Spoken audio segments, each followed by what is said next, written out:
When I started this project, I had no idea that this would turn out as nice as it did. Now, if you'd like to see how I created this project, get your popcorn and your favorite drink. Sit back in your favorite lounge chair and tune in to the woodshop stop for the next 20 minutes.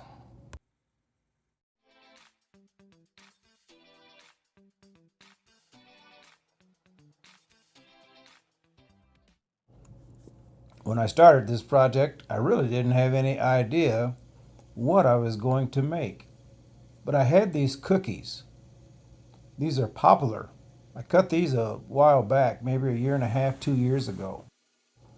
I'm going to try to attempt to join these pieces together and see how it turns out. I'll start out on the bandsaw. Next, I take it to the jointer. And then the planer. I get all the pieces to equal thickness. And here I have 3 of them that you see that I've worked with. Now I'm applying the marks. I'll attach these using biscuit joints.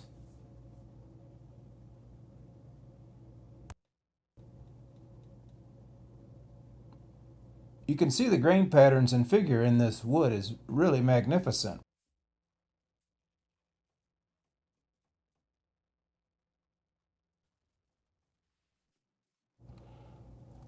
Next, I'll cut 3 slots for the biscuits so I can join these pieces together. I think 3 should do it. I realize the biscuits won't create a whole lot of strength. It's the glue joint itself that will add the strength to this project.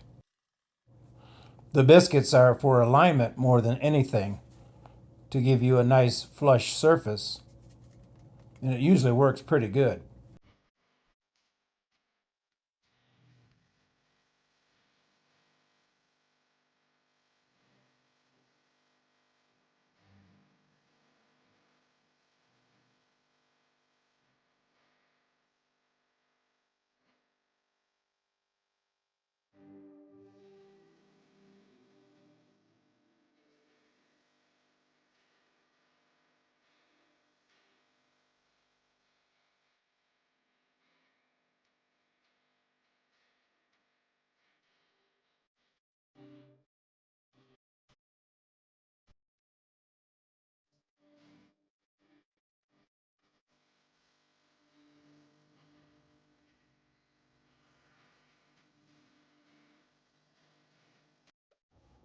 I like to make my own biscuits, but I keep them in this jar. I only need 6. I don't know why I put so many out on the table. But anyway, I'll blow out these slots using my air gun to get the sawdust out of these slots that was left behind by the cutter. You want to make sure that you have your slots nice and clean so that the biscuits will seat properly and it won't cause a gap. Now it's time to glue these together. I'm using a waterproof glue, which is unnecessary, but it's what I have on hand right now because I've been using it so frequently. I'll put ample supply of glue on and stick the biscuits in the slots like you see here. I'll take my brush and spread the glue around on the surface so it has good coverage.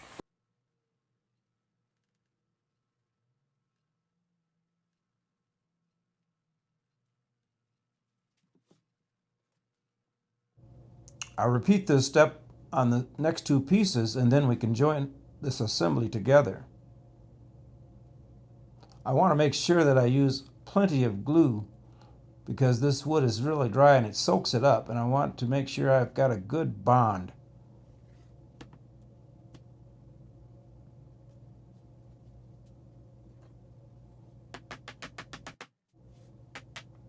Things are going together pretty good Just needed a little bit of persuasion to get the alignment where I wanted it. Now we'll glue up the last piece.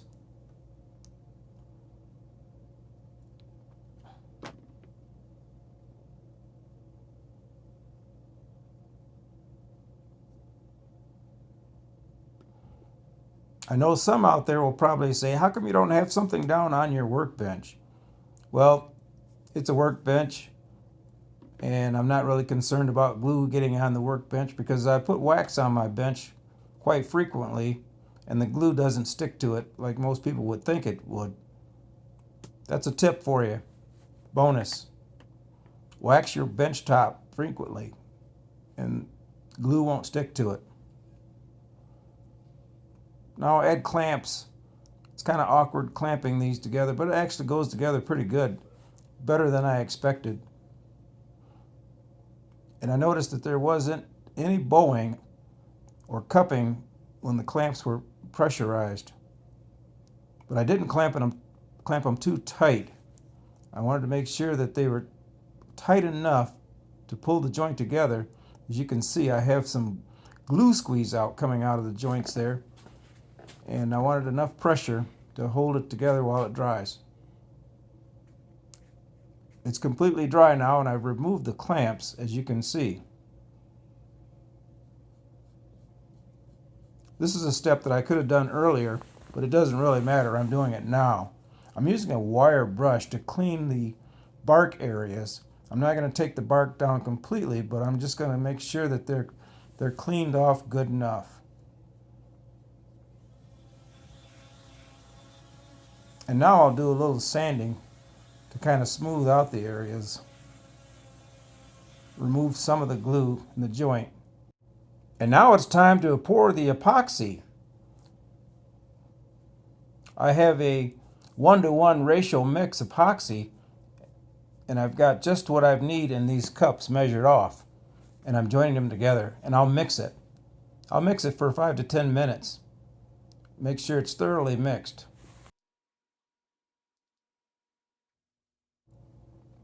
I've already put on a sealing coat, which is a thin layer of epoxy to fill in all the voids and pockets and to eliminate as many bubbles as possible.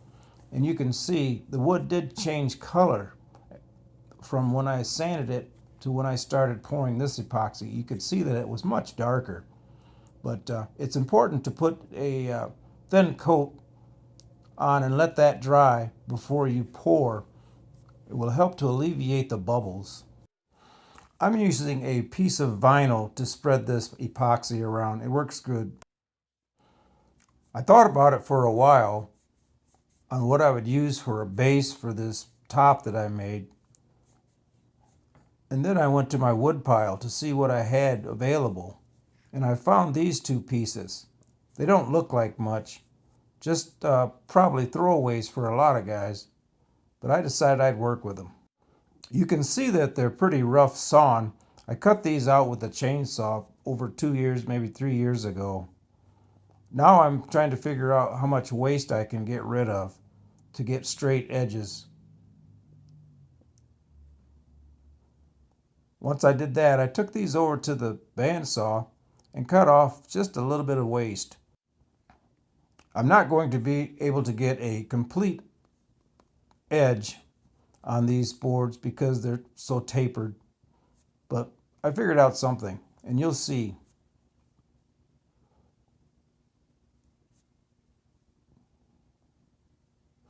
After I made the cuts on the bandsaw, I took these over to the jointer to give me a nice square cut.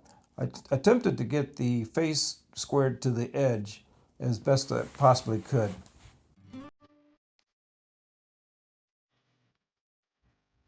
As you can see, sometimes it's really difficult to work with this rustic, organic pieces of wood, trying to make them square. I was able to get flat enough surfaces on these that we could continue working. These legs are going to be awesome, I know it. But first we have to make feet for these. So the next trip is back to the bandsaw. As you can see here, I'm cutting out the feet for these legs. I'm trying to give them a unique shape, and you'll see.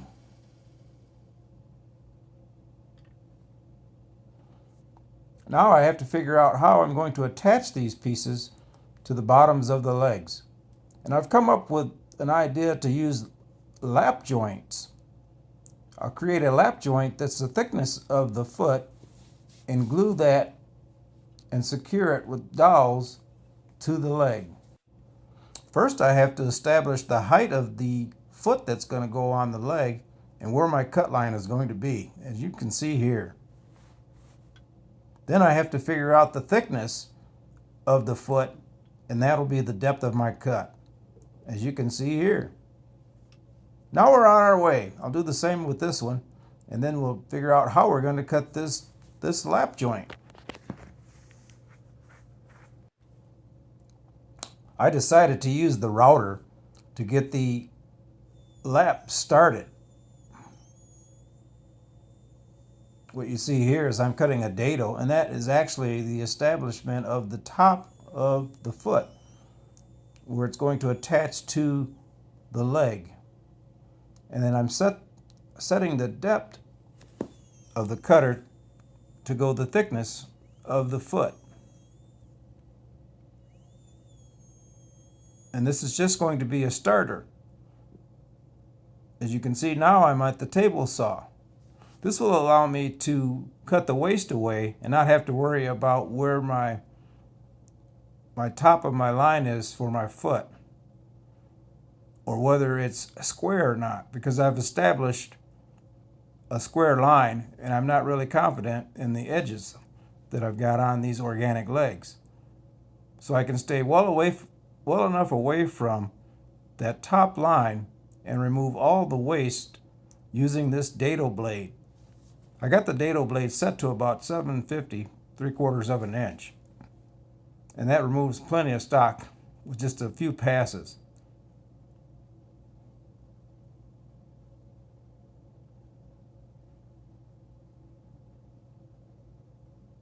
This allows me to make these cuts and not have to worry about that top line. Let's see how it did. Looks good to me, and even has a nice finish. It's flush. Just a little cleanup with the chisel that I did not show you, and I'm ready for glue. I want to make sure I have plenty of glue on these surfaces so that I get a really good bond.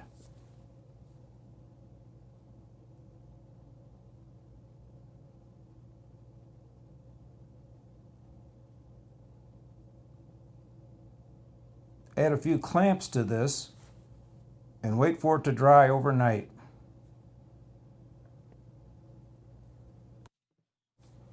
It's the next day and these pieces are dry now, so I'll remove the clamps.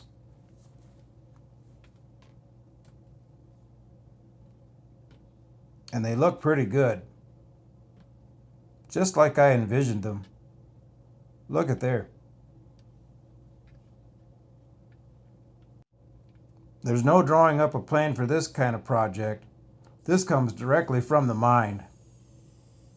Now I'll drill some holes so I can add a couple of dowels in each foot to ensure that I have a really good solid connection and won't have to worry about the feet coming off of the legs.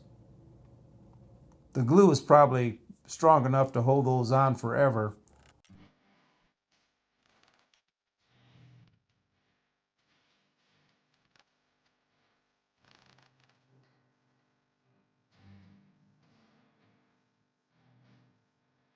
Now it's time to work on the cross piece that's going to hold the two legs together and prevent racking.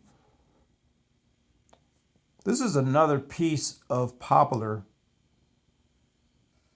and it's something I had sitting around the shop, so I decided to use it. I didn't have a piece of walnut that was the size that I needed, and I didn't want to fabricate pieces together to get what I wanted, but so I decided to use this poplar because I've got a poplar top and I've already created the contrast between the walnut and the poplar. So this will be an additional contrast with the legs and will match the top. So I've got to cut a mortise in these legs, and I start by marking it up. The next step is to drill out the waste material so that I can finish up with the chisel. And in my case, I use the chisel and the router to do the cleanup work, as you can see here.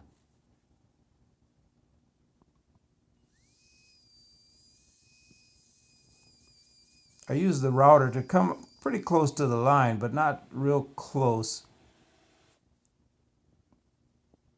I use a pattern bit to get down to depth.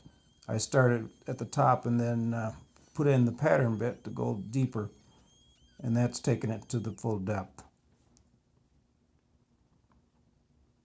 And I've got a different pattern bit that I'll use on the opposite side, and that should bring everything together. As you can see here, it went together nicely. I decided I would like to have locking pegs on the ends of this supporting piece. So I drilled a hole and then marked a 1-inch square and chiseled it out, and it was a great fit. I've attached the cross piece to the legs once again, and now we'll test this peg to see how it fits. I do have the peg tapered so it goes in easy and then tightens everything up as the peg goes into about halfway point. That's why you see me driving it with a mallet to get it in. Once it's in, it's going to lock it tight and does not move at all. Now I have to do a little bit of router work. I decided to put 45s on the corners of most of the edges so that it's a little more appealing to the eye, and you don't have just square edges.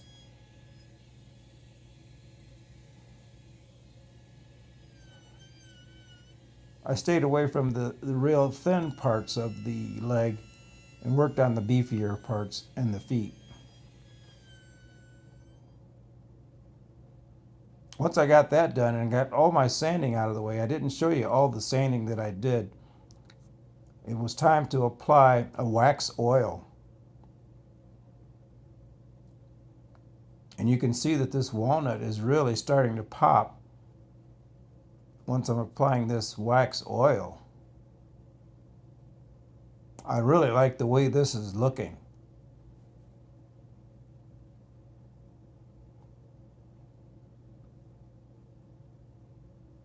Be sure to hit the like button and leave comments.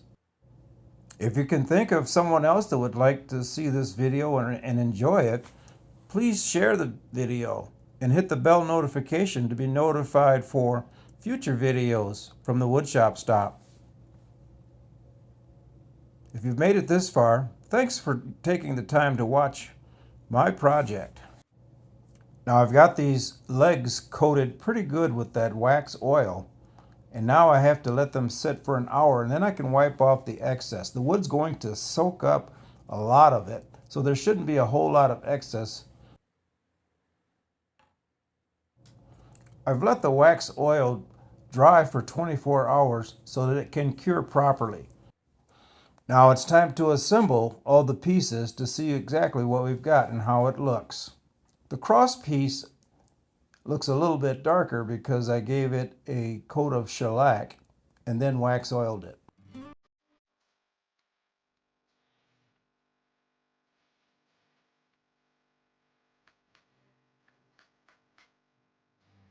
Well, there you have it. Rustic walnut legs.